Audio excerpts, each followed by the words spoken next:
एक question solve करते हैं। क्वेश्चन में स्टेटमेंट है two families with 3 members each and one family with 4 members are to be seated in a row.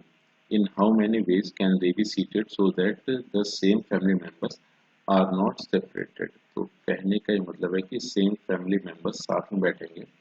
तो एक काम ये किया कि जो 3, 3 और 4 ये टोटल अपने पास फैमिली मेंबर्स जो गिवन थे 3, 3, 4।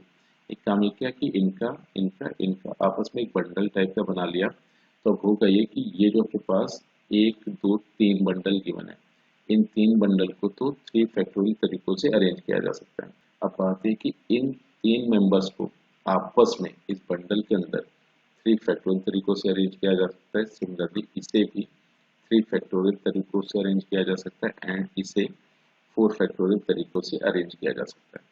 तो टोटल नंबर ऑफ अरेंजमेंट्स अपने पास आ गए 3 फैक्टोरियल का होल क्यूब मल्टीप्लिकेशन 4 फैक्टोरियल। तो इस हिसाब से देखा जाए तो इस क्वेश्चन में option D is the correct choice and यही इस क्वेश्चन का फाइनल आंसर है।